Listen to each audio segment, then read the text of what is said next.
live. There's so much to talk about. I haven't been live in a week or something, and even though I've been live. I've got a new vlog premiering tonight, soon, San Francisco days, and then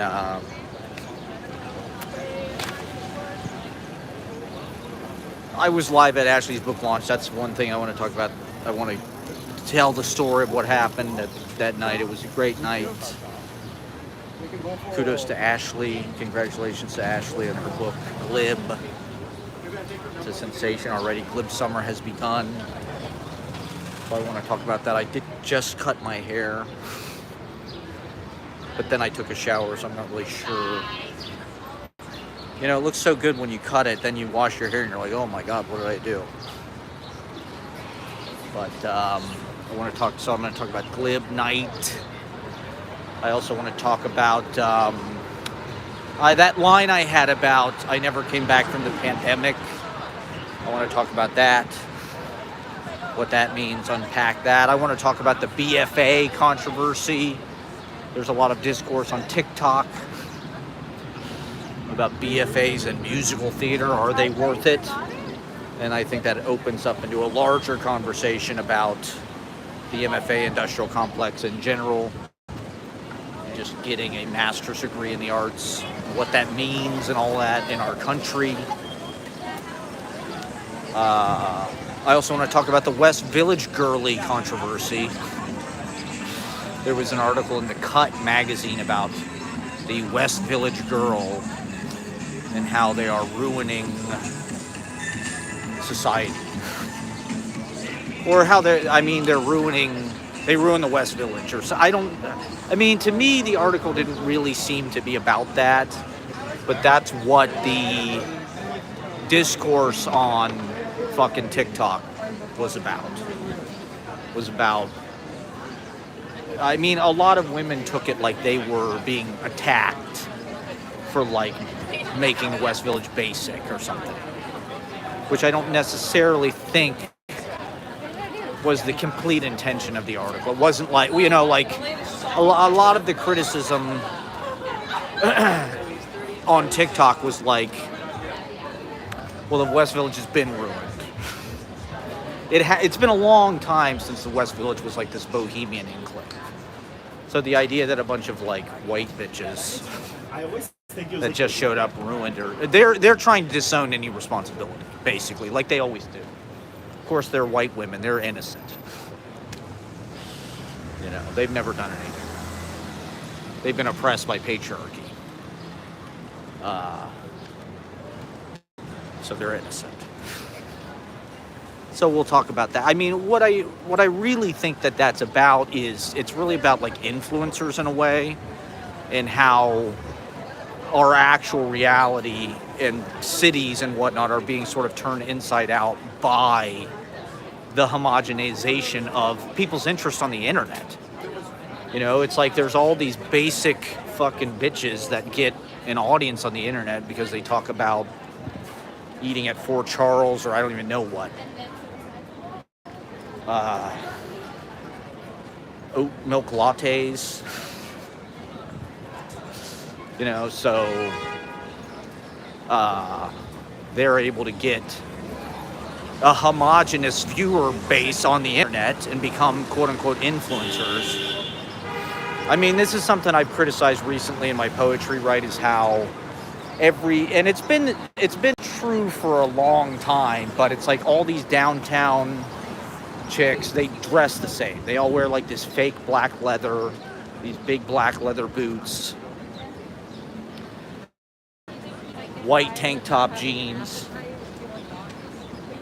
And it is a shame, don't get me wrong, like, it totally sucks that the fucking West Village belongs to just like these basic bitches, these Soul Cycle people.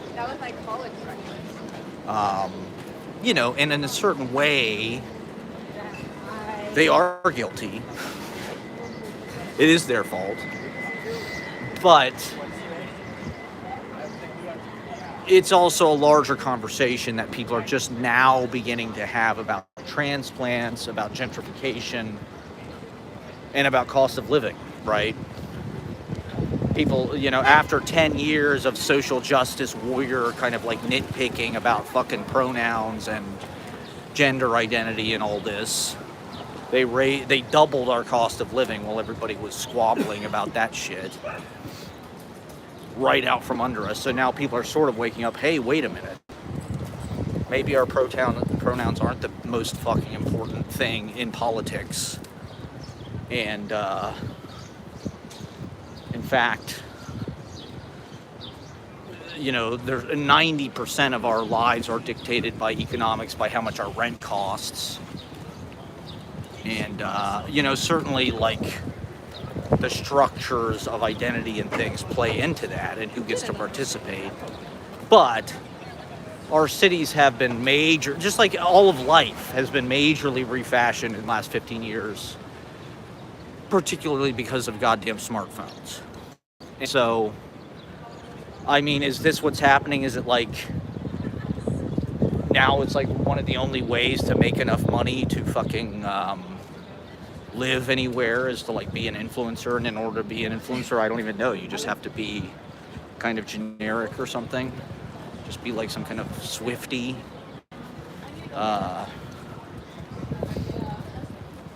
So we'll get more into that,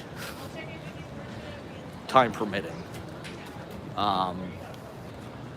But I do want to start with just talking about the book launch on Wednesday and just the tour and everything.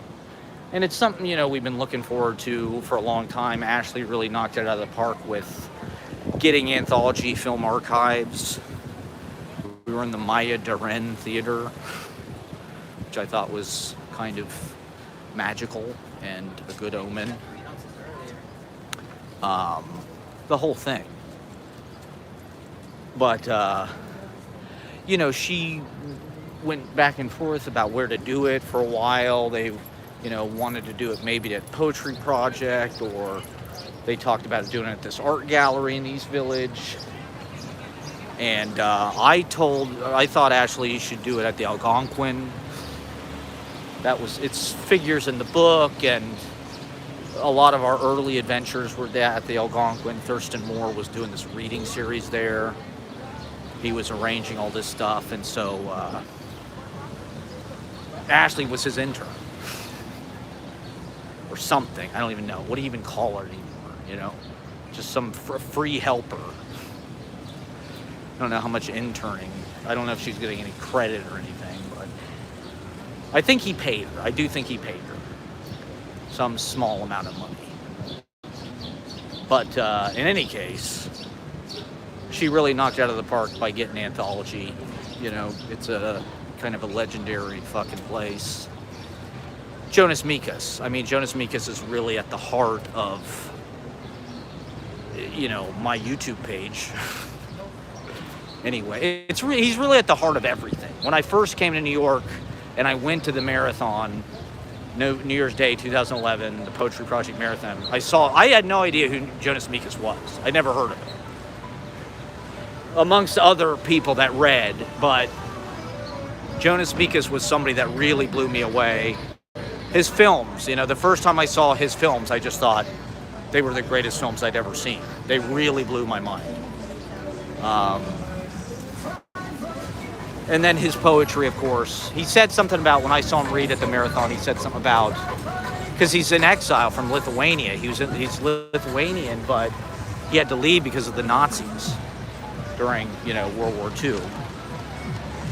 So he's always been in exile. He's always considered himself, he said, he's always considered himself a citizen of poetry. Poetry is where he lives. It's the nation where he lives. And I thought that was kind of profound. And so Jonas Mekas started Anthology Film Archives. And in some ways, I mean, he's sort of responsible for the independent film movement in the United States. And, he was one of the early kind of supporters and organizers of non-studio filmmaking in New York. You know, they'd have screenings. Jesus Christ.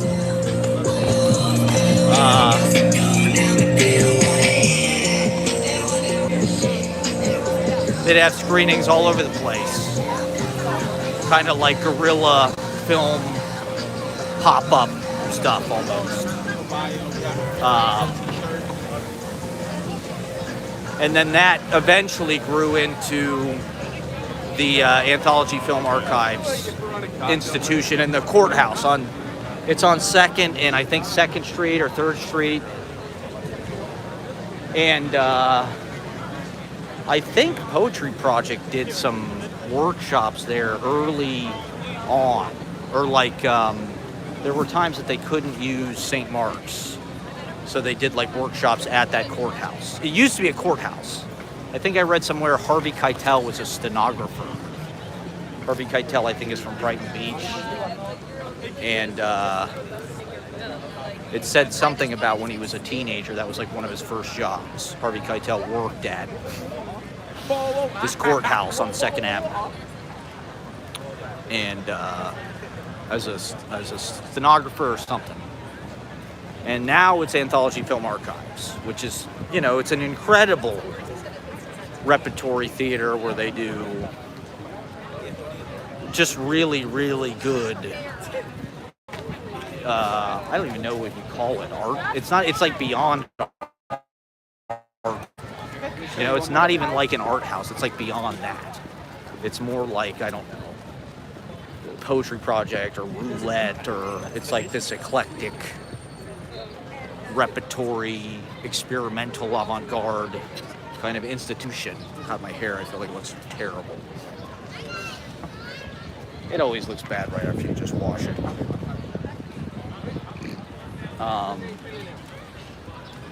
So the building is loaded with history and our books, or Ashley's book and my work and our vlogs, obviously. That's a big part of the poetry. That's a big part of the technique. And so it was just a very shrewd, smart decision to do the reading there. I don't know how much it cost, but the team at Anthology, we got to give them props. They were very professional and they were very on top of everything. They did a great job with the lighting, cues, and making sure everything happened according to fucking plan and stuff.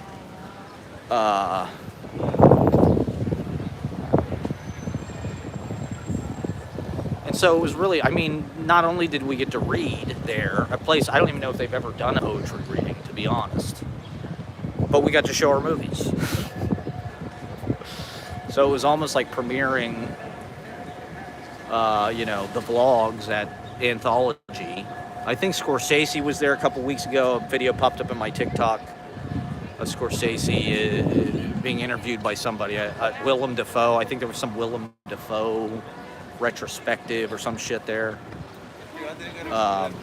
Anthology's almost like the Wooster Group. You know, it's got that old downtown feel.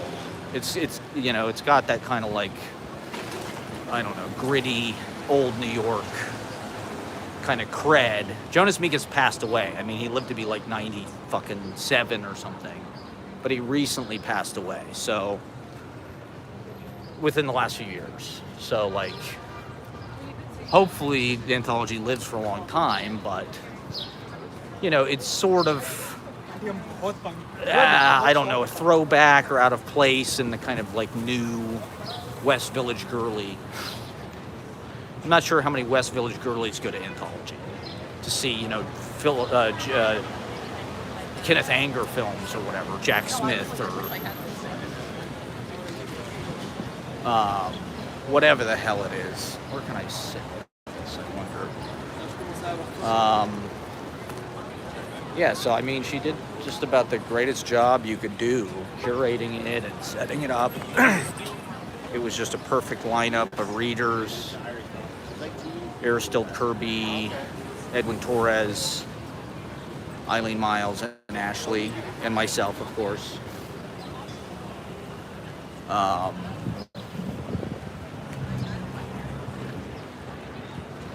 And, if there's one thing I've learned, it's taken me 10 years to learn this, but, it's like, it's not hard to go on stage and impress people if you only do your best stuff.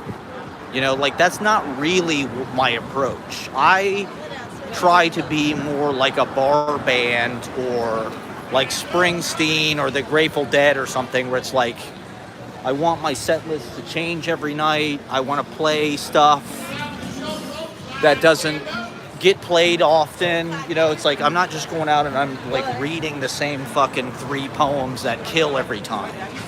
It's like I basically always read new stuff. I basically always read from my diary. I don't even know that I have stuff that I would like fall back on and be like, okay, this works every fucking time, I do it everywhere. But having been on stage for 10 years, you start to realize, like, well, there's some shows you want to do good at. You can't just fucking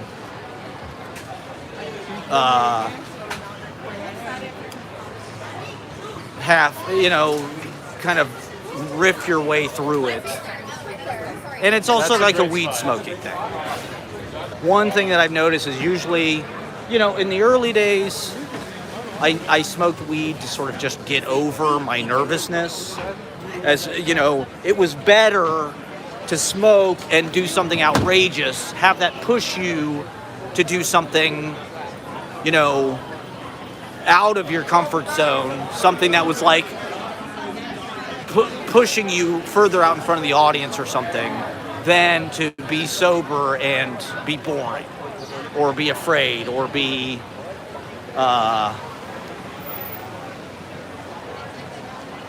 timid or shy or something.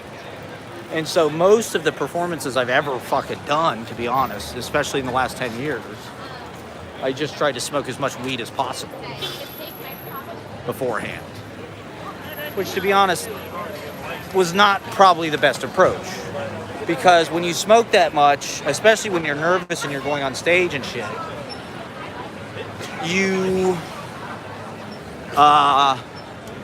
a lot of times it just puts you in your head. You get scared. You send out weird energy. The audience feels that. They think this guy's crazy. They think he's weird.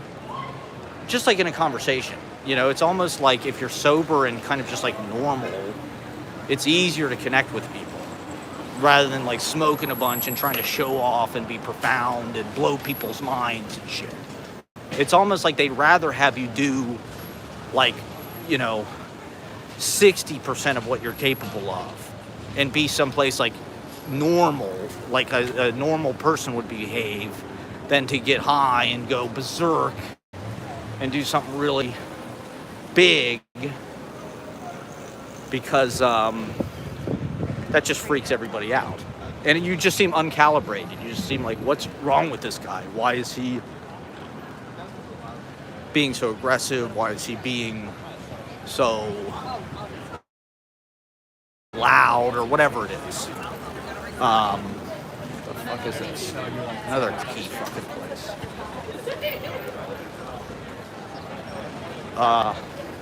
Insomnia cookie. So it's taken me 10 years to learn this. I spent the last 10 years being avant-garde, okay? And so the point of being avant-garde, particularly with Trump, right, was to just be emotive, deconstructionist, to just push workout, to push sound, to push meaning, to push beauty, whatever it is, to just push, to just blow, like Cecil Taylor, just go, go, go, go, go. That's what I've been doing for the last 10 years. Trying to figure out how to improvise on stage like a saxophone player or something. Only do it verbally. Do it with thoughts and poetry and whatever, jokes, whatever it is. That's what I've been trying. Music, typically I've been doing that in front of a band or whatever, with Holy Smokes or System Lord or Wavetable Or, you know, recently I've been playing guitar by myself. So it's like,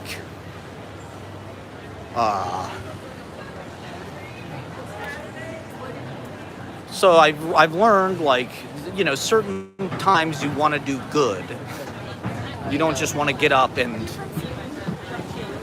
get high and read everything you wrote down. And so this was one of those times. I mean, it's like, it's Ashley's book launch. It's, you know, my hero in poetry, Eileen Miles, is there. And so I wanted to do good. I didn't want to offend them or do anything weird or weird anybody out with like weird pothead energy.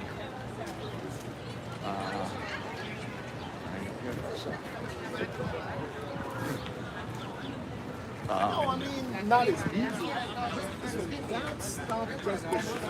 Just one sec. So I took my notebook. I had the idea to read this piece about San Francisco that I had written out there. Well, I read half of it in San Francisco, right? I read the NASA flowers piece.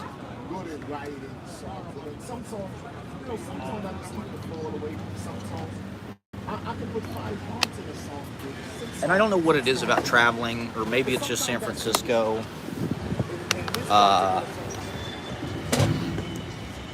But every time I go out there, I write a book.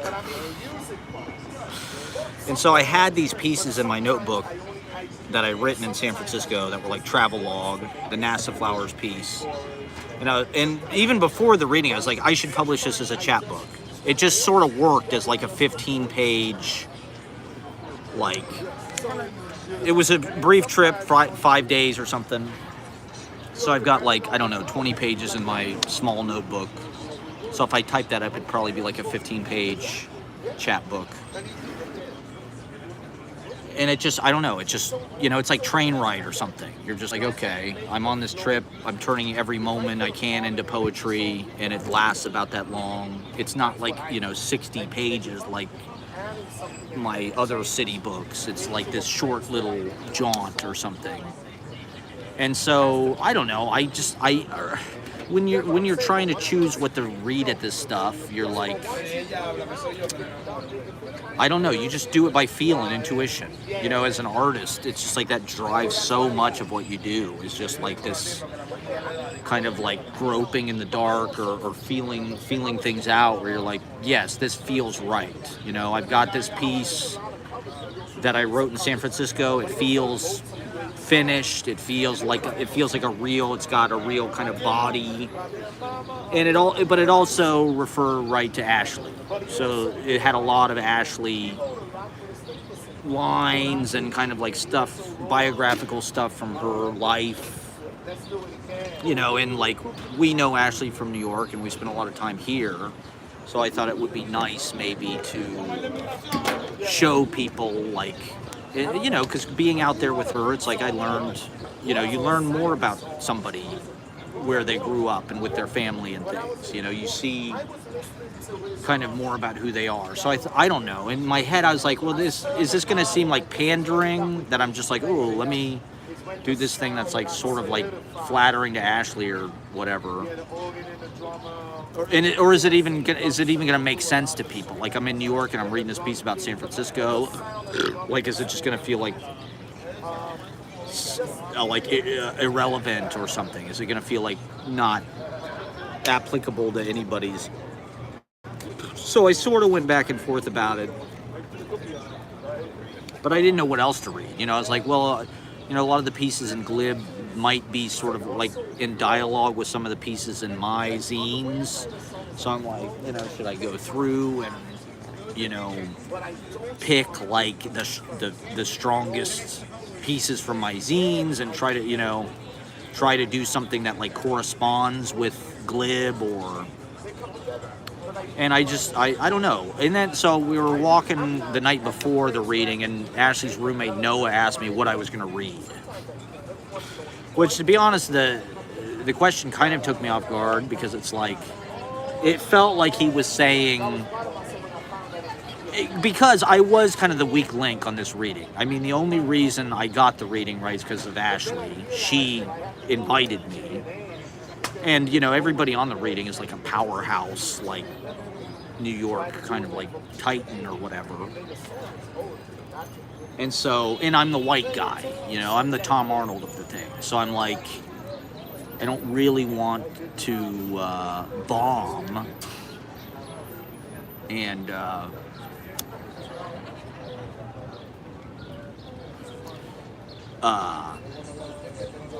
but at the same time, I'm also kind of resigned, like, well, I'm probably not going to go in and blow everybody away. I'm not even going to try to do that. I just want to go in and sort of like set it up.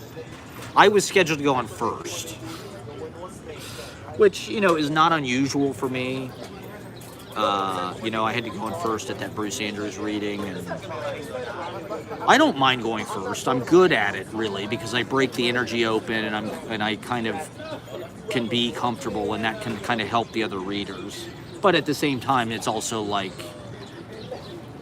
you're kind of the weakest one, or like you're the leadoff man. You're the, you know, you're the opener. You're not really like, you know, at least that would be like, I don't know. It's weird how in show business there's all these like ego-driven, like, oh, I want my name on the poster bigger than his, or why am I not last, or why am I first? You know, why do I have to go first? I guess that's because I'm the worst. They're not expecting a lot from me. They probably don't even want me on this fucking reading because I'm just like this white guy, not adding anything to like the multicultural quotient of it. And they also sent us an email that was like, you have 8 to 10 minutes to do your thing. So I was worried about time. Because I'm like, I don't want to be that guy that like goes on first and like goes on for fucking 15 minutes or whatever and just like takes up way too much time. So I'm like, as I'm reading this piece about San Francisco, I think it's like, it was like 12 or 13 or 14 pages in my, it's too loud over here, I gotta go. It was like 12 or 13 or 14 pages in my diary, you know, which every one of those pages is like, I don't know, 45 seconds or something.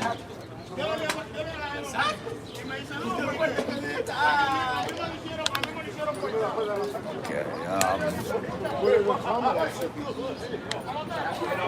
And so I'm like, you know, the reading in San Francisco, I think we had 15 minutes.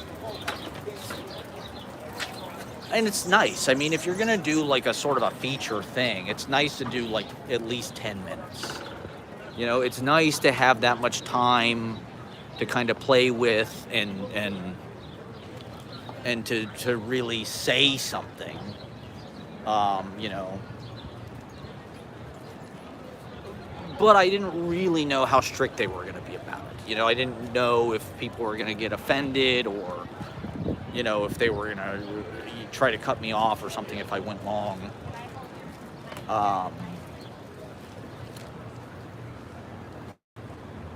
You know, so I had to, plus we were supposed to read one of Ashley's poems, which I wanted to do, but it's also like, okay, I'm going to read Ashley's poem, that's 2 minutes, and then my piece is 13 fucking pages long. It's like, how am I going to keep this to 10 minutes? And even if I do 10 minutes, that's going to be like the maximum that I'm supposed to have. So it's like, am I going to be, how long is fucking Edwin Torres going to read? Like, is he really going to want to do 10 minutes? You know, because those people get asked to read all the time. They're probably doing fucking 10 things this month. So it's like, I don't know exactly how much time and energy they're going to put into it. But, you know, I didn't want to read way longer than everybody else. But I also didn't want to, like, make no impression at all. And so, you know, I had an idea, a little bit of an idea about what I wanted to say. I wanted to say some things, you know, because the way that I saw my role in this reading is like, I have a personal kind of experience with the work and with the poet. And so the book is meaningful to me in a way that, like, you know, I feel like I'm a part of it or something, and so I want to. That was part of my role, I think, is to like just be like a sidekick or a companion or something to the work and to the focus, which was Ashley, and you know. And so anyway, I timed my piece. I went over and I went over and I went over, and believe it or not, I actually cut a lot of the lines, which I never do. I usually just read every goddamn thing, you know, in the poem. But for this, I was like, I want this to go well. I don't want to say anything that's gonna like make anybody bat an eye and be like, what the fuck does that mean? What does that mean, hot people? Or what does that mean? You know, what's he talking about? He's talking about because a lot of times that's where I kind of like hit the black ice in my reading. It's like when I try to read something that's like a little bit controversial, or it you know, and then I get self-conscious about it, and I'm like, oh, the audience thinks that I'm a bad person, or they think that I'm a whatever because of some line about come on my tits, daddy. I was trying to stay away from the come on my tits, daddy side of, you know, which like a lot of the readings I've done over the last couple of years have been pornographic, or, you know, there's been things that I've read that were like at the Brooklyn Rail reading, I read that poem about Ashley's birthday, which is graphic. I don't know, for whatever reason at the time, Ashley wanted me to read it. I think to some degree it was about like trying to show poetry that it's not this neat, clean, you know, we got to get poetry out of the university. We've got to get it back into real life. We've got to get it out into the world.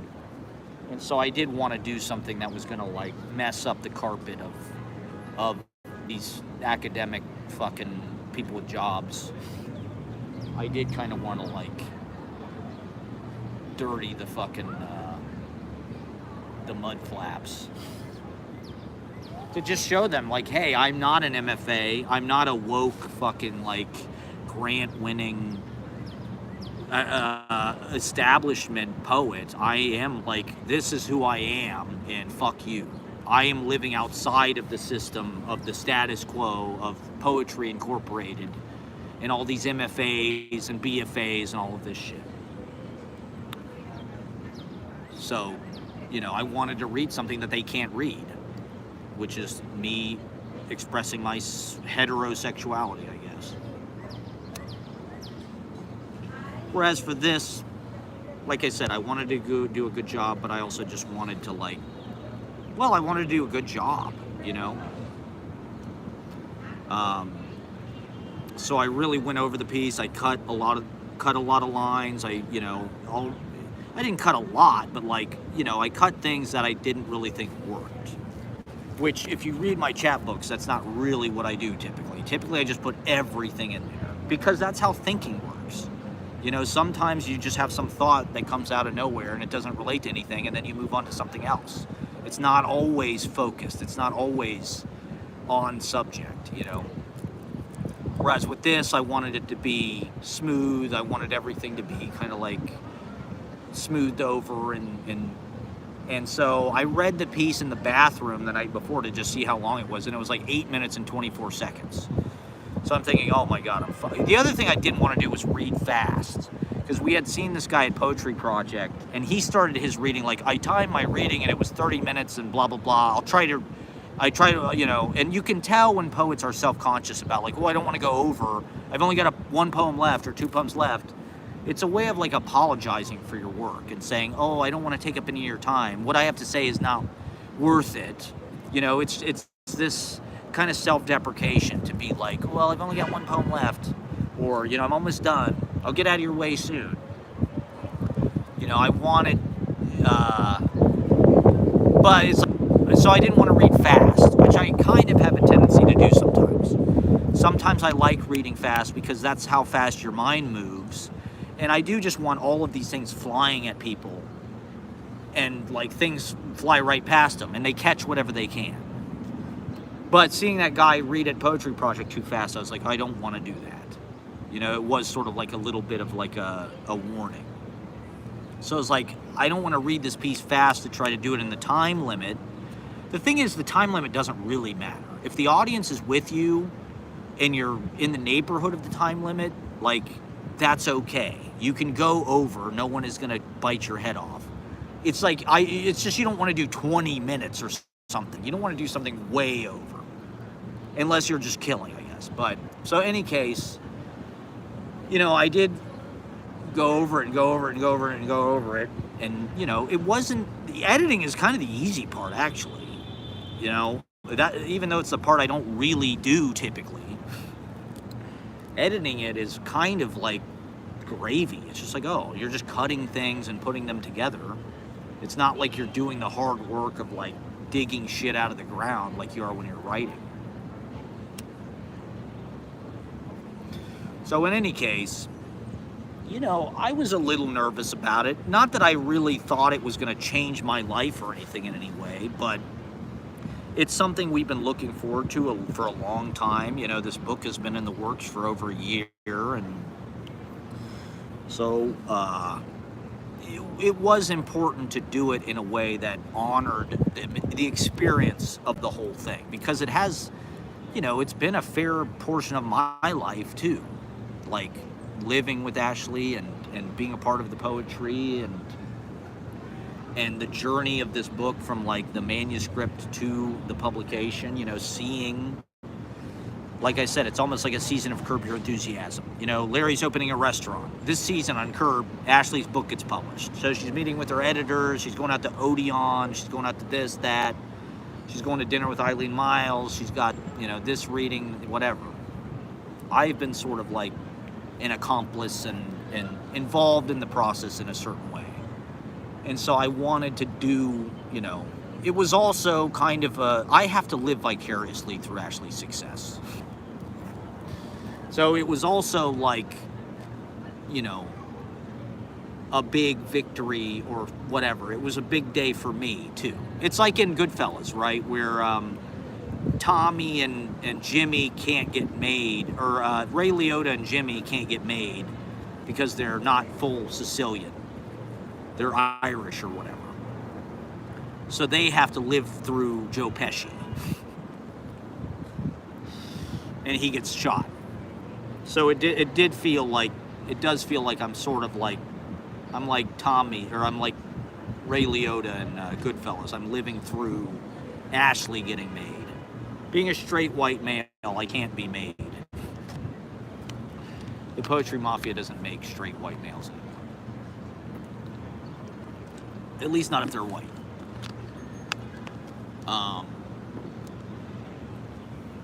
So in any case, I was gonna like do some improvised remarks because I like to do that. I like to do a little talk piece type thing. But you know, the thing is, I knew kind of what I wanted to say. I was up till like 4 a.m. the night before, like going in my head, what am I going to say? What am I going to say? And then the next day before the reading, I just wrote it down on a note card at Whole Foods. Literally, I had like, or I think Ashley and I, we went to Balthazar. Ashley's on this fucking Balthazar kick now because Keith McNally, I don't know, his fucking memoir or something. And so we finally went to Balthazar, and I wrote my prefatory remarks on a Keith McNally postcard for his memoir. Just because I thought, you know what, if I get up in front of everybody and like freeze or say the wrong thing or mix it up, you know, this is something I've been doing with the open mic more too. It's like I'll write down things I'm gonna say between the performers. I try to go up preloaded, you know, because throughout the week I'm thinking about, you know, oh, this would be good to say at the open mic, or this would be kind of a funny thing to say, or I want to comment on this, or I want to make, you know, like the Success Academy thing, the Easy Paradise Success Academy. It's like that's something that occurred to me, you know, like on a Wednesday, and it's like, oh, I'll do that at the open mic. So with this, I kind of learned my lesson where it's like, you know, I could go up and just try and have it all in my head, but it's like, you know, let me just write it down on a note card, just say it. My model was McCartney's Rock and Roll Hall of Fame speech for John Lennon. There's a really beautiful when McCartney introduced John Lennon to the Rock and Roll Hall of Fame, or inducted him, he wrote this really beautiful, it was almost like, it was in the form of a letter, Dear John type thing. When I met you, it was blah, blah, blah, blah, blah. It's almost like that song Here Today. I think that's the thing that makes that song so incredible, is it's like, those are just guys, you know, like John Lennon and Paul McCartney, they're just guys. They're just friends, you know, and so within their partnership, they're just like anybody else, and they have these kind of, you know, personal, subjective, lyrical, and so I kind of use that as my template for like, here's my little statement about what I want to say about Ashley and this book and whatever. I met Ashley, blah, here and XYZ. And so I started with, I mean, it's the first poem in her book. I don't know, for whatever reason, I just thought I should read Post-Algonquin. Because that was the first poem I remember I saw her read, you know, and that was the first time, that's when I met her. That was the first time I ever saw her. And it's the beginning of the book. And it starts, welcome to the shop, and I'm going first, so it felt right, you know, to just put it first. I'm at the beginning of the reading, it starts at the beginning of the book, it starts at the beginning of our relationship, and I'm sort of there, I'm the Tom Arnold, I'm there to open and just sort of set everything up. But it's also a fun poem, and it's very easy to read because it's like, it's got all this music in it, it's got all these rhythms and rhymes, and it's got a lot of things that I can relate to, but also are kind of interesting coming out of my mouth. Like, I'm a post-beat it girl. You know, I remember when Ashley said that, I was like, who is this person?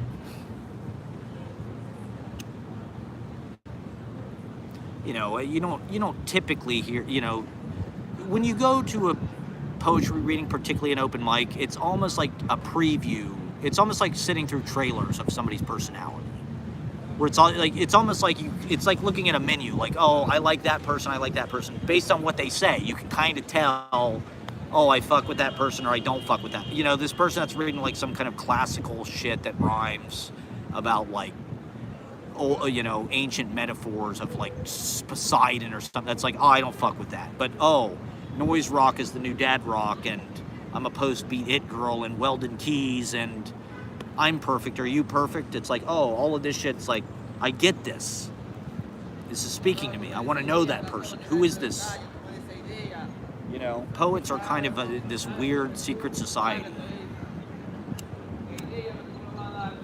And they kind of have their own rules and their own way of negotiating the world, and so it's like,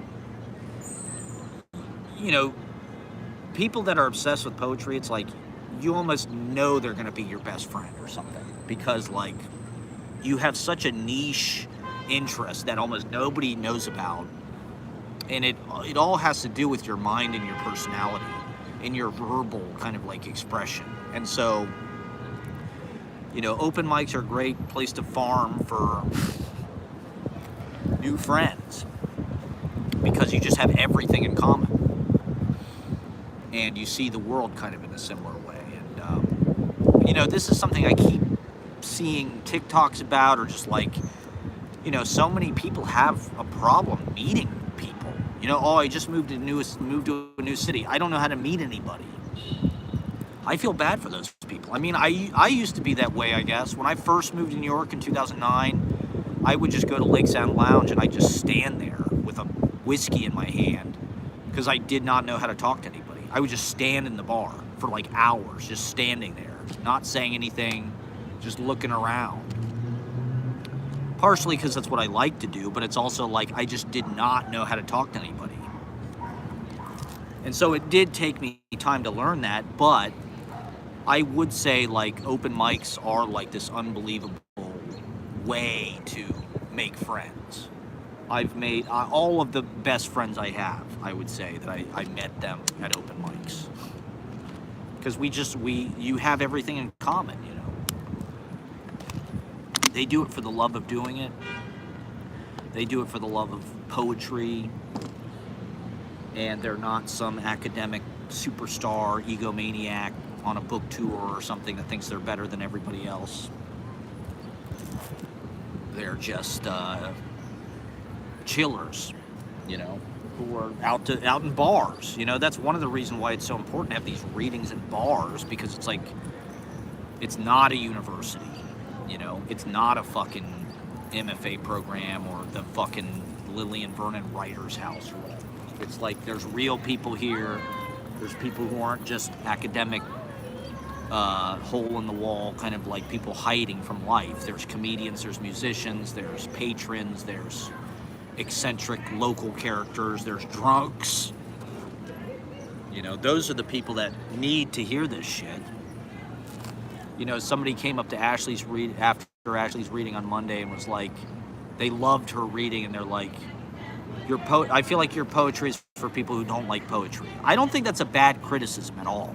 And in fact, that's sort of what I try to do. I try to split the circle where it's like, I try to make my shit super accessible. That's why I put all this pop culture shit in it, like Adam Sandler or whatever the fuck it is, jargon from TikTok, because I want normal people to be like, what? I know what he's talking about. He's talking about Nick Jonas or whatever. He's talking about lava chicken. I know what that is. I'm not just making a bunch of like hundreds of year olds out of date, you know, metaphors about the stars and fucking Clytemnestra or, you know, Endymion or whatever the fuck it is. Something that requires some kind of esoteric, specialized knowledge. But at the same time, my technique is highly informed by everything that's out there. And so people like Ashley, who have read a lot, and who are versed, you know, she's a post-beat it girl. So she can see, you know, that's what she said when she saw me read at KGB. She said, this guy is related to this stream of avant-garde writers in some way. She could tell, you know, she could tell just by listening to me. You know, if you can't tell by listening to somebody where their writing comes from, you're not ready, you know? Like, I can tell when I hear somebody read, usually where they went to college. There's like house style, or you can tell what they're trying to imitate or what they've read. If you're good enough, you know, if you really have a sharp ear and you've been doing this for a while, you can tell. And so with Ashley, you know, I could just tell. You could tell there was something different going on than every other fucking person who read. Who's just reading some kind of boring bullshit. So anyway, I got up, I read the post-Algonquin thing, and then I went into my San Francisco piece. I called it Ro Ami. Even though the original title was Mission, it's just like, you gotta just pick the best title. Just pick the best thing. That's what I've learned. It's just like, pick the best thing and use that, you know? Edit out all the shit that's bad and just pick the best stuff. And so I fucking read this piece. I think I was up there for like 12 minutes maybe. If you watch the video, I was up there for like 11 or 12 minutes. So I did kind of go over the time, but nobody cared. You know, it went well. My Adam Sandler line got a huge laugh for some reason. I think the video looked good behind the reading. Even though it was like, I used our Valentine's Day video. I didn't use the San Francisco footage, which I thought was nice. It's nice footage. People wanted more of it. That's one thing Edwin said. He's like, he should have had the video playing the whole time. Most of the time there was like the book cover on the movie screen. But people wanted more vlog. And that's how the work is meant to be seen. It's meant to be seen. The poem is meant to be the inner monologue of these vlogs, which are like a subjective portrayal of my reality. And so the poem is meant to be the audio track. It's meant to be the interior and to be honest, it's meant to be the dramatization because that is where things get traumatized, in our heads, in our thoughts, in our consciousness. You know, external is actually kind of a lie, because there is always an interior monologue happening, and inner jokes or comments or thoughts or whatever it is, remarks, they're always happening. And so that's really what my work is about. It's not really about poetry other than just like the poetry of what happens, which to me is more profound usually than trying to make some shit up, you know, that's like trying to jerk people off emotionally or whatever. That's not really what I do. Like, I had this line in the poem, it's really the only 3 lines that like are a chunk of prose, which is like, I remember when I used to get sad as a kid when I had to get new shoes. I would always get sad, because like I've been wearing these fucking shoes for years, for a couple years, but I can't get new shoes because there's a part of me that's like, I don't know, I can't let go. You know, you can't let go of the past. You're constantly trying to hold on to the past and claw to remain. And so like when I was a little kid, it was emotional for me to go to the shoe store and like try on new shoes. I did not want to get new shoes because it meant I was getting older, and then you get rid of the old shoes and it's like, oh, what's going to happen to them? They're just going to be lost forever to the past, and we're never going to think about them again. It's just sad to me. That's the poetry of life. Now, I only made that 3 lines. Yeah, I could write a whole poem about that if I was good. If I was Billy Collins or something, I could write the poem about my child Spider-Man shoes or whatever, and how they fucking made me sad. But my poems are more like a montage of experience, and that was just one. You know, San Francisco, these fucking thrift stores are insane. They're so cheap. They literally have pairs of shoes for like $7 or $8. And so I didn't really want to get new shoes, though. Even though these shoes are falling apart, I didn't want to leave them in San Francisco, because these were the shoes that I had when I first started the open mic. So they're kind of memorabilia to me. They're like a souvenir. I don't want to get rid of them. I don't want to leave them in a trash can in fucking San Francisco. You know, I want to have them in my archive or something at Yale. And so, you know, there's this emotional fucking just little blip in the whole, but you know, the poem is our whole trip. It's 5-6 days. That was just one aspect of it. So it's almost like a little poem within the poem or something. And you know, the poem is almost like a flurry of all of these different possible poems, and ideas for poems, and moments, and lines, and remarks, and whatever things we did. You know, it's also just a vlog. You know, it's also, and to be honest, making the vlogs taught me how to write the poems, you know, because you only get one take in life, right? You don't have a chance to go back and do it again. Like, even though you can do that in a movie, you can do that in a poem, you can do that in a song, in real life, you only get one take. And so the vlogs reflect that, where it's like, we film this moment and it's fucking gone. You can't cut, you know, you can't have coverage of it. It's just like, there's jump cuts, there's, and so the poem does that too, where it's like, here's this moment, and then an hour later this happened, and then 2 hours later this little moment happened. And they're all, it's almost like a home video when you're a kid. You know, when your parents had a VHS camera and they're, you know, it's like there's no editing. They just film this thing and then they film this moment later, and then I like that as a form. It feels true because it's true to life. Like, this is how these things happened, right? They happened in this order, and so formally there is some soundness to that structure, because there is a logic to it, because that is how it happened.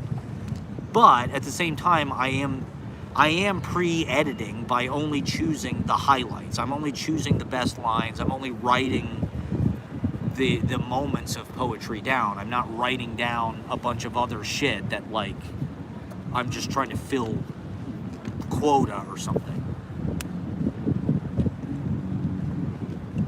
So, yeah, it didn't feel like it went long. It felt like it went pretty fast, actually. It moved nicely. And all the other readers did great. I mean, Edwin Torres read these really cool poems. Aristide read these really cool poems. Eileen's poems, of course, were amazing. And Ashley, of course, just killed it, showing her vlogs, the triptych vlogs. She's got these really cool, where she puts all of her vlogs on top of each other. So it's vertical, you know, it's like Gen Z TikTok. It's not cinematic, horizontal like Daddy. It's not boomer shit. But it's interesting having them all three go at once, because you can kind of jump around and choose what you want to watch, and it just plays on your brain. You know, poetry in these films, I think that's the point, is like they're really just meant to like dance on your brain. They're not really, it's not like prose where it's like, that's something that Bathtub Nebula said, shout out to Bath, is like he doesn't like listening to short stories or fiction. And I get that. You know, it's weird, the narrative is almost like harder to follow. When there's a continuity, when there's a linear narrative, it's almost like, ugh, I don't know what's going on. I can't even listen to this, it's so boring. Whereas like poetry is completely non-linear, or it can be, and you can just say the most entertaining, kind of insightful, mind-blowing shit, and do that dance, and then sew it together artistically based on, you know, whatever your imagination wants to decide the threads are and the connections are, and you're making more kind of inferential, vibe-based connections rather than like, well, this happened and then this happened and here's the psychology of the characters or whatever.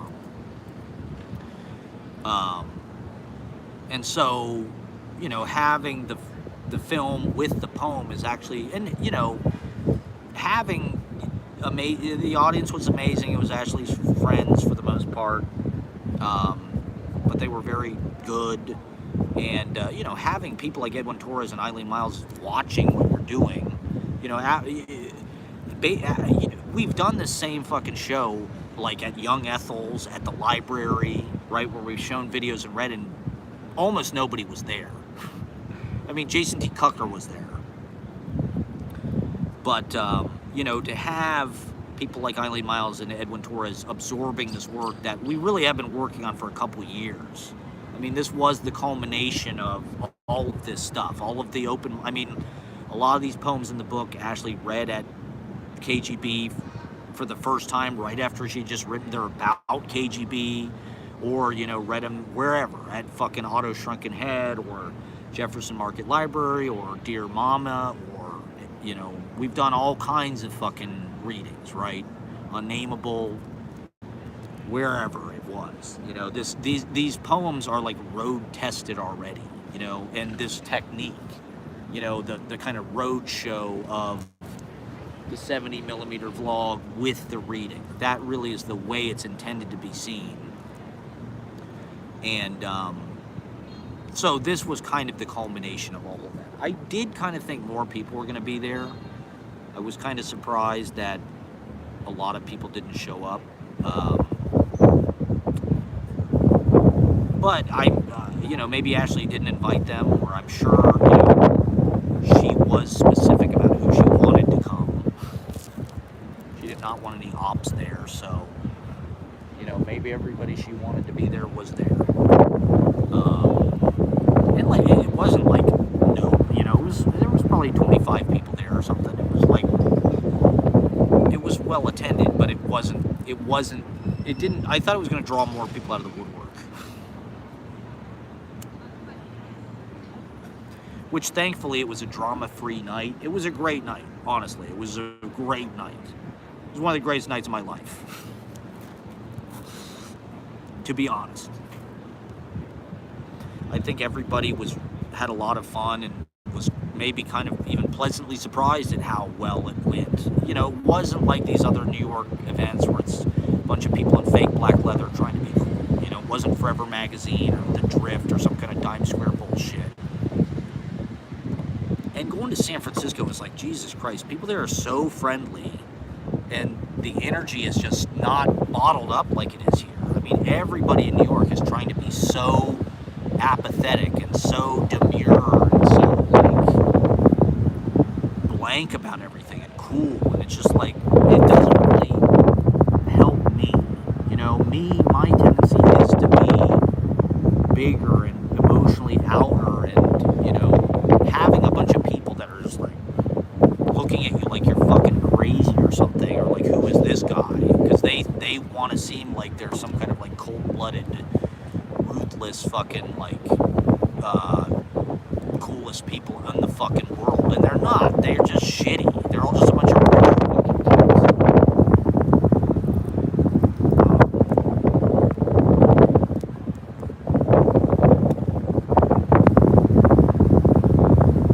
And so, I don't know. Being in San Francisco kind of it unlocks a certain thing, and then you come back here and everybody's so tight-assed about everything, and like everybody's just in the in crowd, and it's hard to get into the in crowd, and if you're not in the in crowd, it's like, well, what is the fucking, I'm just over here doing my thing, and I'm like, no one comes, and what is the fucking point of this? But, so anyway, we finished the reading, and I wasn't really sure, I'm at the point in poetry where I'm kind of like jaded, and I'm just like, you know what, I do this, usually people like sort of act, you know, usually people come up to me after the reading and with this look on their face like, is this guy for real? Like, who does this guy think he is? Like, what is this? Is this a joke? Where's the fucking cameras? Am I punked? Am I getting punked? Like, is this good, or what the fuck is this? And so I'm just kind of used to that.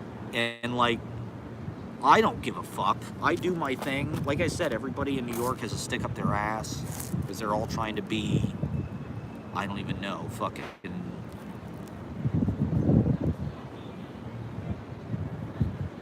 Karl Lagerfeld or something. They have about that much animation. And it's just not like a warm, mutually, like if you're supportive and positive, people are just like, that's not, you know, New York, it's like, you can't be fake because like the best of the best of the best is here, you know, and it just works, and it just works, and it works now, and that's it. I mean, New York is the best of the best of the best of the best. Like, there's no time to be like nice and supportive. It's like, you get in, you kill, or you get the fuck out. It's that, and like, there's so many people coming in, there's so much competition, like, you know, if you're weak, just get the fuck out. And we don't need you. You know, we don't fucking need you. We're on top. We're the big dogs. We're the fucking, like, you know, clout masters of avant-garde poetry in America. Like, we do not need you. And we can make you. You know, that's the other thing I don't like about these big name poet people, is like, they know that they have the power to make you. You know, they know if they support you, if they blurb you, if they give you a prize, if they pick your book to win something, if they're your friend, if they fucking like your Instagram post, they know that that is like cultural capital. And they hold that power over your head. And that's fucked up. You know, like, fuck all of those people. That's why I do an open mic, to just bring everybody in. Everybody has a right. That's what poetry is. It's your expression. You know, it's your fucking words. It's not, we're listening to Aria Aber because she's a genius and she's fucking Afghani or whatever. It's like, everybody gets their 2 cents. Everybody gets their 5 minutes. So I wasn't, you know, I just wanted to support Ashley. I wasn't really expecting much. I just didn't want to bomb and embarrass myself. And so I tried to stay away from more controversial type of material. I wasn't doing my Andrew Dice Clay poetry, my outlaw poetry. And so we're standing there in the theater afterwards, and the first thing, Eileen Miles goes, "I loved your poetry. You should make a chapbook of that." Which I did not expect at all. You know, I was, no, it's not often. I mean, well, every reading, one or two people will come up to me and say they liked it. Like, you know, I am good at this. I know I'm good at this. And I know people like what I do. You know, there was this quote I read the other day, some Bruce Andrews thing. It was like, in poetry, like, you get your audience one reader at a time. And that's kind of true. Like, you as a poet, you kind of know who all of your fans are. I mean, especially when you're doing something that's like specialized, like I do, where like there's elements of New York school or language poetry or beat style things, modernism, postmodernism. There's a lot of inside baseball stuff, I guess. And so it attracts people that are, and there's not many of them, you know. Your average Joe at a reading might enjoy what I'm saying, but they're not necessarily they also might be confused, like, wait a minute, what is this? This guy's just saying a bunch of random shit. Like, there was a guy who came to the open mic the other day, and he had just been downstairs in KGB Monday night poetry, and he was like, what is this? This is not poetry. It doesn't even rhyme. It's just a bunch of people saying random shit.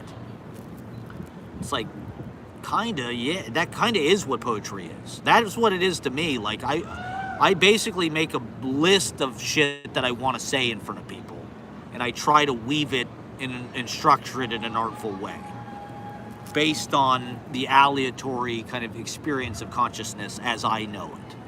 I'm trying to recreate that in language. And I think people get that, but they don't always. A lot of times, you know, I'm not writing a poem about my baby shoes or whatever, so, or about how my parents were slaughtered by the American government or whatever. About how my parents, my homeland got drone striked by Obama. By Obamacare. We were drone striked here, goddammit. You know, Americans have just been just as fucked over by this government as anybody.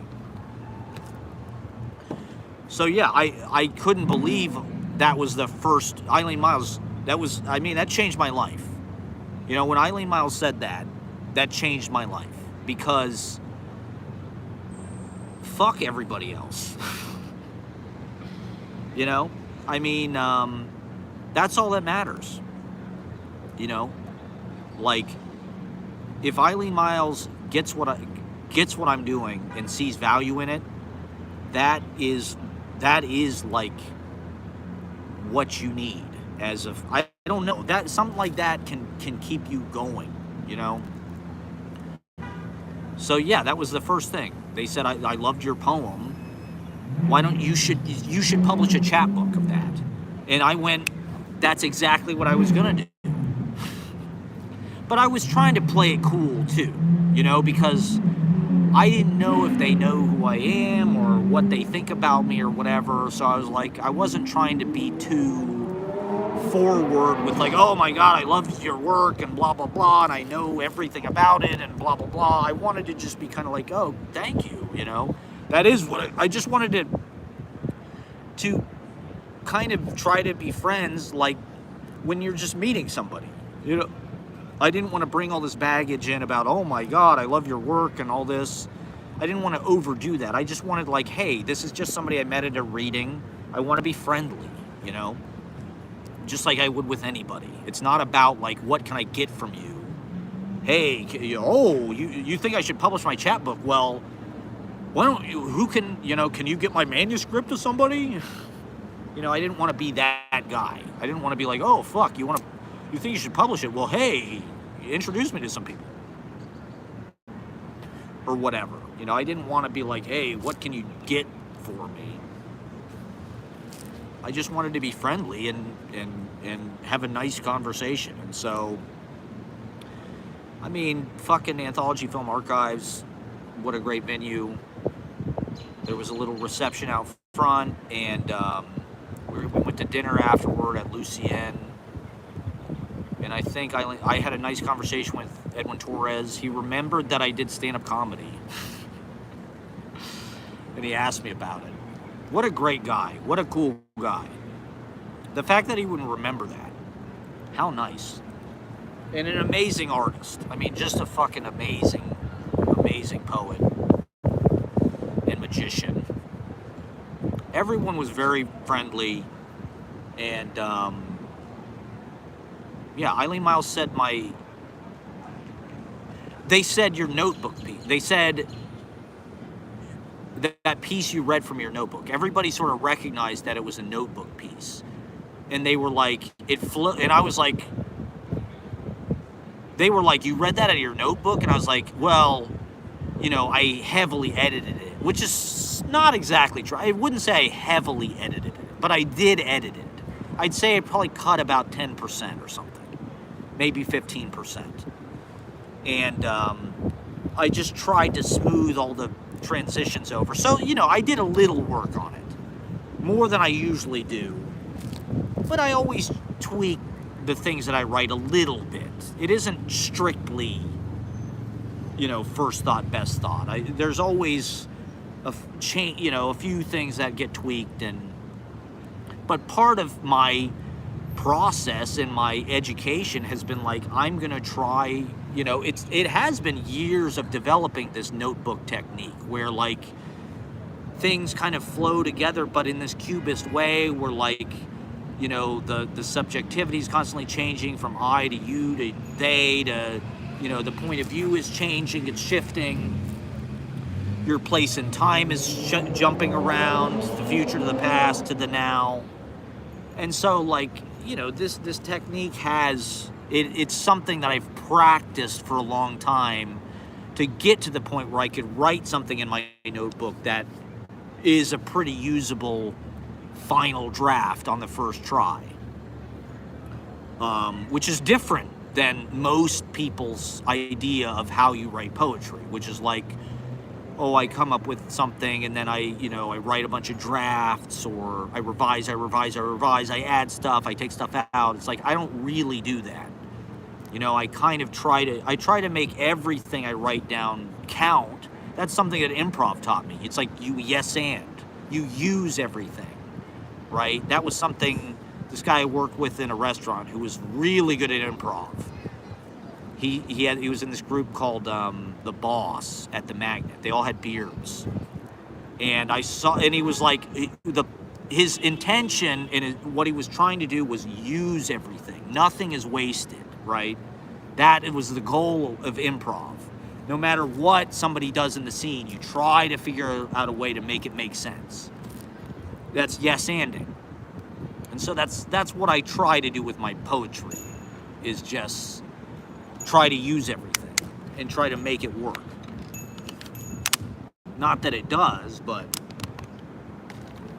there are no takebacks. You know, there's only one take in life. And you got to get it on the first take. And to be honest, I think that is part of the magic of life. I think a lot of times you do get it on the first take. I think it's a mistake to think it's going to get better like on the 8th take or something. Now, sometimes you do need to do that many takes, but like, I don't know, some people like David Fincher supposedly does like 100 takes of everything, to the point that the actors just like go insane, which I think that's the point of what he wants. But for me, it's like, usually the first time something works and then it doesn't work again.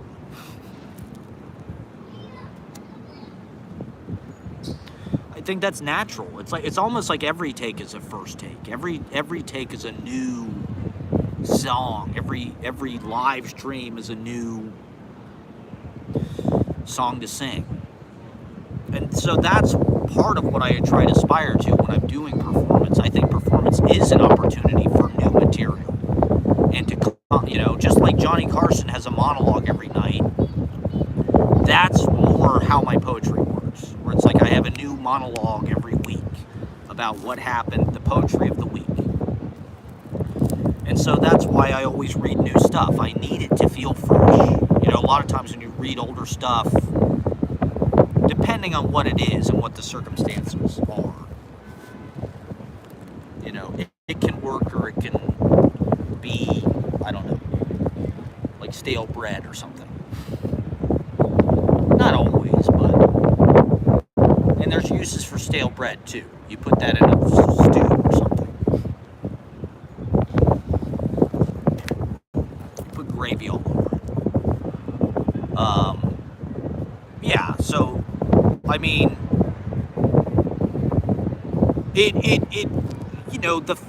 and I'm not surprised by this, because this is one of, the reason why I was such a fan of Eileen Myles was not like some fame adulation thing. It was, and I think a lot of people have this experience with their work, is like, it's freakishly like relatable. It's just like, there are so many things that Eileen Myles wrote that I was like, this is my exact experience. This is my exact kind of, it was like some kind of weird Jungian synchronicity or something, some kind of weird coincidence about how are they writing this, because this is such a specific detail. It could be about my own life. And so when Eileen Myles said, you should publish that in a chapbook, the fact that is what occurred to me in San Francisco. I was like, this should be a chapbook. I don't know. It just made sense. It just felt like this is a piece. It really works as like a short journey. And it's almost like telepathy or something, right? It's like I telepathically knew Eileen Myles was going to say that in the future or something, and that's why I had that idea. Because that's a recurring idea in poetry that I've been reading recently. Alice Notley and Eileen Myles said something about it. Or I think this fucking Michael Brownstein book, he talks about how human beings are telepathic. It's just there's all this interference now. It's almost like you can sense when major things have happened, even though you haven't been told yet. The human beings are telepathically kind of connected and communicating. And poetry is this crazy, like in that KGB book, Eileen Myles tells a story about they did this reading in San Francisco in the Castro, actually.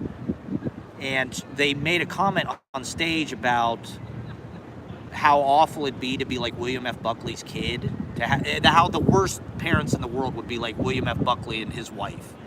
And somebody came up to Eileen Myles after the reading, and it was William F. Buckley's kid. Like, if you're really tuned in and you're really a poet, I think you're working on that kind of like psychic level. I don't know why or how, but I think that's kind of what poetry is. It's kind of like your inner prayer, or your unconscious. It's sort of like trying to tap into the collective unconscious and the voice of that. I think that's what metaphors are. It's like you don't really know why they have so much power, but they tap into some deeper thing that maybe you don't quite understand, but you feel that it's right. So many things everything in the world is decided by feel. Trump, that's feel. And these relationships and these poetry mentorships and shit, it's all feel, And,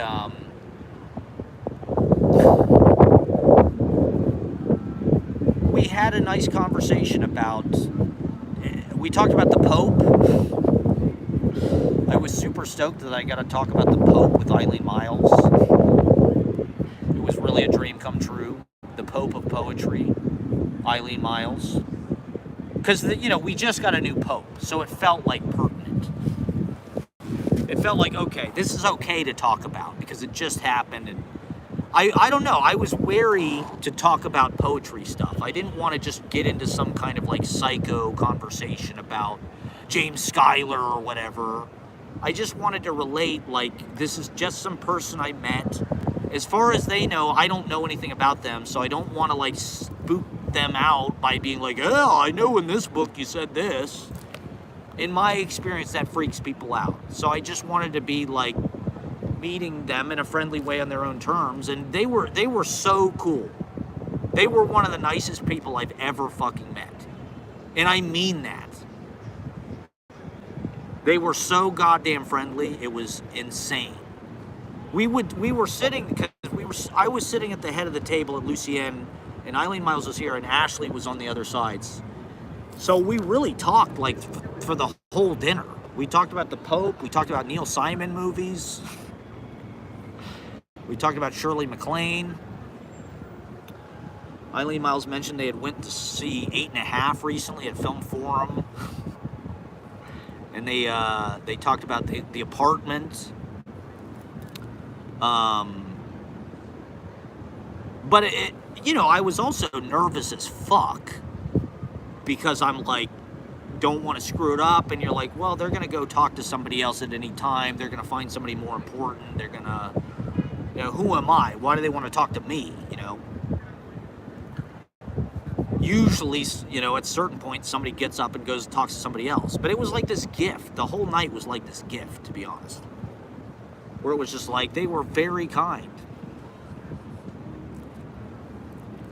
Which, like, in a world where not a lot of these people have been kind to me, like, certain people, I won't name names, have been pretty fucking mean, actually. Certain people get off on, like, being bullies, and I'm not into that. And Eileen Miles was, like, the complete opposite. They could not have been any cooler or nicer.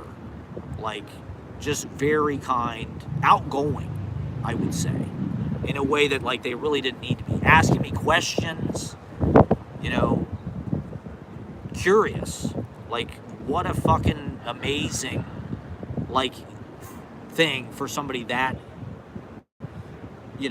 fucking power. But that was part of the lesson that I learned, is like, so we would be sitting there, and the conversation would sort of peter out or something, because I didn't want to go crazy by just, like, I wasn't high, I made it a point to not get high, because, I didn't want to, a lot of times that puts you into this crazy maniacal fucking zone where you're just like, you can scare people. And so I just wanted to be chill.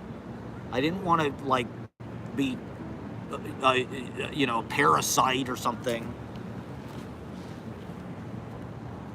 I just wanted to be friendly. And if they wanted to leave the conversation at any time, totally fine, It is what it is. Like, I was ready for anything.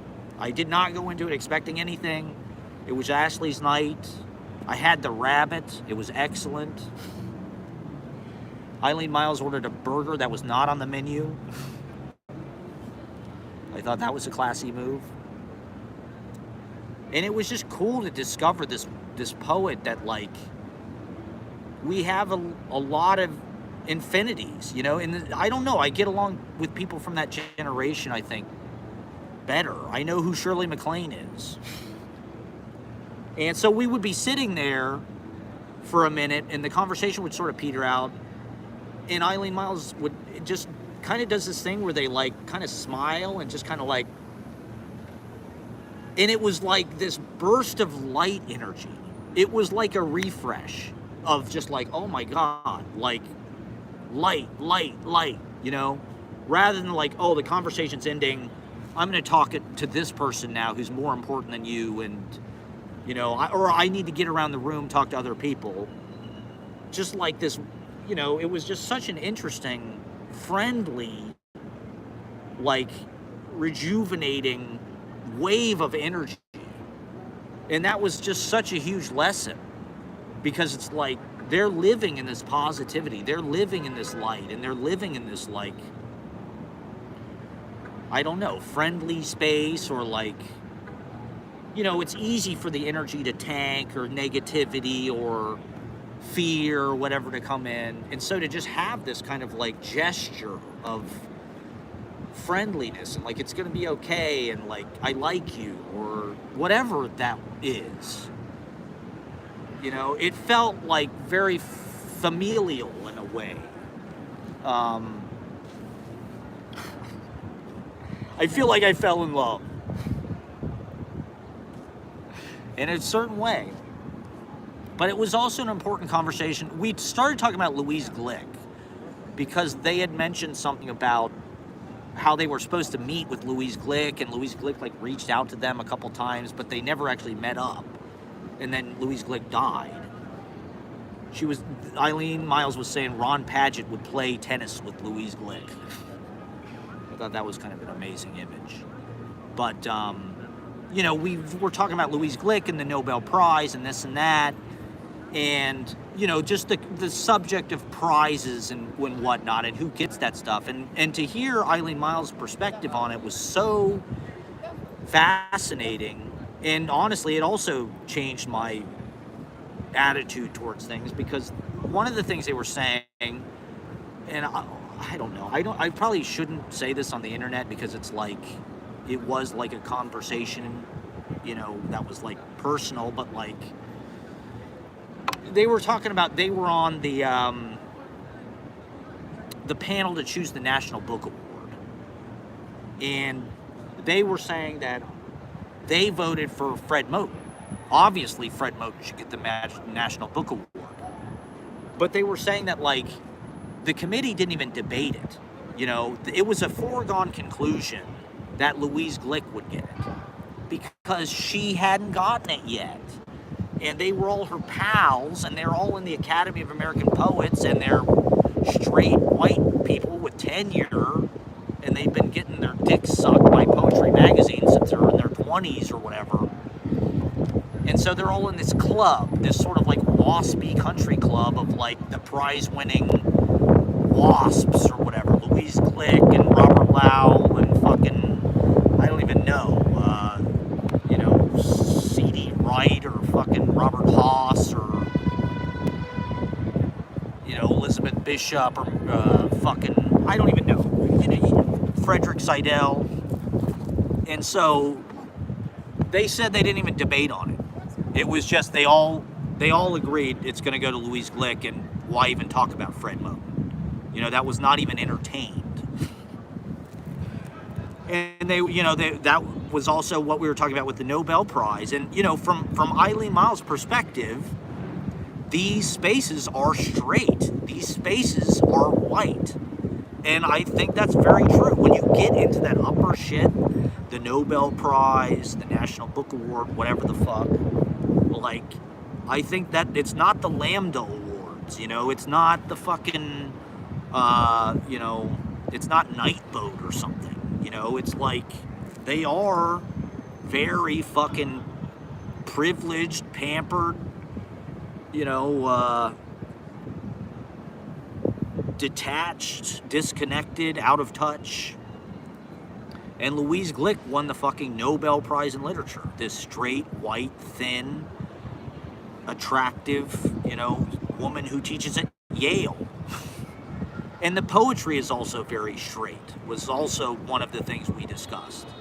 You know, something like Louise Glick, to me, I mean, it's been a few years since I've read that stuff, but I did, you know, I had a bunch of Louise Glicks. I had The Wild Iris, and I remember some poems she wrote about school children or something, and like, it was kind of witchy, but like, to my mind, it's far, far less interesting and accomplished than Eileen Miles or Alice Notley or Bernadette Mayer or Renee Gladman or Tracy Morris or fucking Erica Hunt or, and so it was important for me to hear that, you know, from my perspective on the bottom, underneath everything, you know, I feel alienated by the woke, you know, kind of jurisdiction that we've been under for the past 10 years. But, you know, when you get up, it is a battle for a place. And, you know, on those higher levels, I think there is a lot of truth to that. That, like, it is, the poetry is very uninteresting and conservative, and so are the poets. I mean, Louise Glick, I don't think was some fucking commie. You know, she's not Adrienne Rich, you know, and she should be. She's not Audre Lorde. So that made a lot of sense to me, and that definitely is going to affect. That helped me understand, right? Okay, like I get this, I get it. Like, it's more important that these book awards go to non-white, non-straight, fucking marginalized people than, Coco Gordon Moore, the child of famous rock stars. So it was an incredible night. I mean, it was really just like, I'm hoping it feels like something has changed astrologically. I'm ready to get lucky. You know, for the past couple years, it's been kind of hard, especially the last year. My leg's been fucked up. My teeth are fucked up. You know, it's been rough. Trump is back, whatever, et cetera, et cetera. There's a million things. But it feels like things are starting to turn around a little bit. And, I don't know. It was just, it was a great night. I think Ashley feels the same way. Thank you to her. Congratulations to her, for putting it together and for the amazing book. I really do think this book is going to travel far and for a long time. I don't think it's just some fluke of something that's going to, be some obscure poetry thing that's going to be weak in 5 years. I think it's going to be powerful, and it's going to speak to a lot of people. And so it's exciting to be, part of that. And to show our fucking movies was awesome. I talked about movies with Eileen Miles. Like, it was really a dream come true. And so I thank them for just being so cool and being, that's who you want your heroes to be. When you look up to people, you want them to be cool. You don't want to meet, and to be honest, I've never had a good experience with somebody that's why I'm so, insecure about it.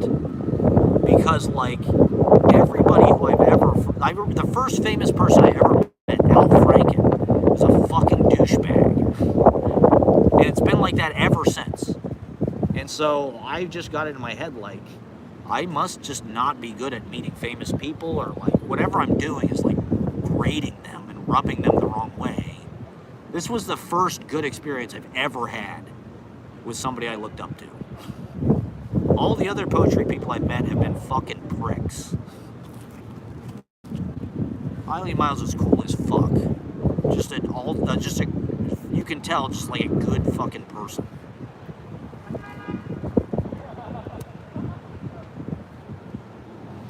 So anyway, thumbs up to that experience, I think Rollins said something about when he met Ozzy. It's like he was afraid that Ozzy was going to be an asshole or something. Or he met somebody before he was famous. It's like he looked up to some band and he reached out to them. And it's like, you just want these people to be cool to you. And for somebody to ask you questions, to listen to you, to be curious, and to fucking talk about whatever you want to talk about and just be fucking outgoing and friendly. It's like, holy shit. That's one thing I've heard about Adam Sandler.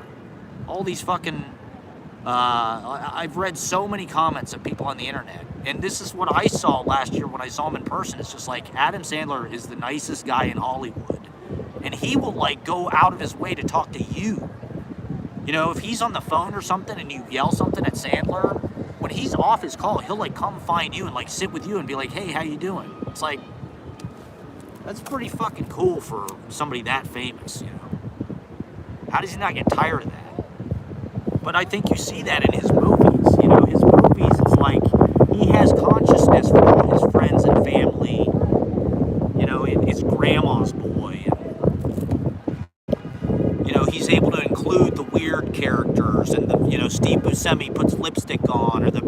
girl is into fucking wrestling, or you can do it. Rob Schneider's playing 18 different types of racist stereotypes. Adam Sandler has consciousness for everybody. And so, all right, what else I was going to talk about the BFA. I don't know. I mean, it was a wonderful night. My battery is running out, so I probably will get off pretty soon. When I hit 10%, I'm going to get off. But I do want to. There was this TikTok video about how there's these BFA programs in theater. Are they a waste of money? And to me, it's like a corollary with the MFA in poetry. And when I was in school, in high school, coming out of high school, there was definitely a sense that multiple people told me, go to theater school, go to an acting thing, and do that in college. And that is what I did. I was a double major in theater and English. I have 2 BAs. I don't have a BFA. So I wasn't in a conservatory. But here's what I want to say about this. Because the thing they're squabbling about on TikTok is are these programs worth it? Are they just bilking kids for tens of hundreds of thousands of dollars when they're never going to get a job on Broadway and there's no industry to support them, really? And, the professor should be harder on the kids and tell them they don't have any talent and shit like this. You're never going to make it.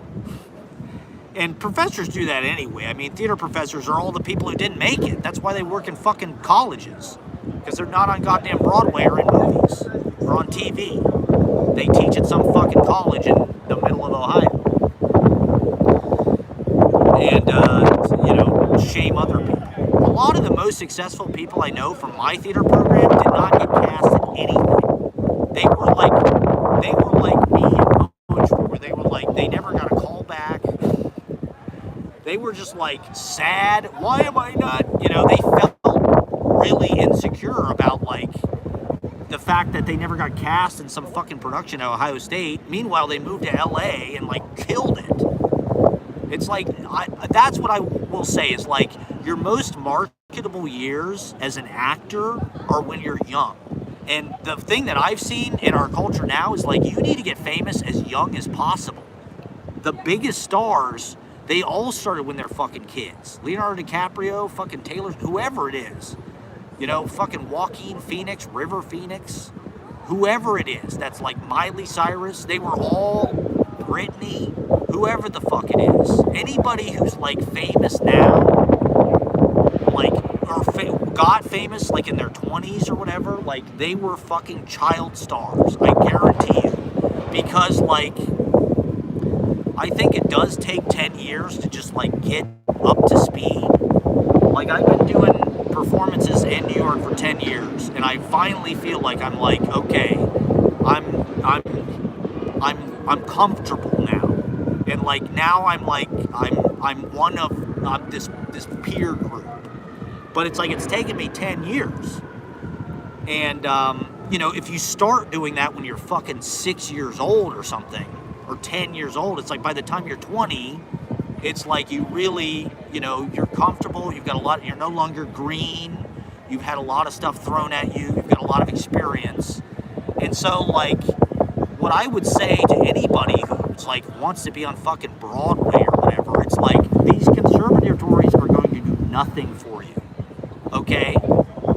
For me, in my experience, I wish I would have done everything that I did in college in New York. I wish I would have taken acting classes here. I wish I would have been in plays here. I couldn't do that because in order to do that, you need to be able to financially support yourself. When I was 18 years old in 2003, I probably could have moved to New York and got an apartment for $500 a month, but I didn't know how to do that. I didn't know how to get a job and make money and pay my rent. I just didn't know how to do that. And everybody's telling you, you need to go to college, you need to go to college, you need to go to college. So I went to fucking college. By the time I got to New York, I was almost 26 years old. My most marketable fucking years to be to grow into something significant in the entertainment industry were already behind me. you know? Now that I'm in New York and I'm doing this fucking open mic, it's like I see how many fucking 20-year-olds and 22-year-olds and 24-year-olds there are here who are doing it and are hitting it hard. You know, how many fucking stand-up comedians are like 22 or 20? Like Joe Levy is fucking 23 or something. It's like this guy's already pretty. I think fucking Ben Callahan is like 24 or something. It's like, that is right. That's what you should be doing. You know, when you're 18, 19, like Bob Dylan was in New York when he was 20 years old. He had already been playing in bands and shit for like 6 years. You know, he'd been playing in high school bands. He played fucking keyboards for fucking Bobby V or whatever. Like, he wasn't just some guy that fell off the turnip truck and started playing in New York. Like, he had been doing it. He played in Chicago. He played in Minneapolis.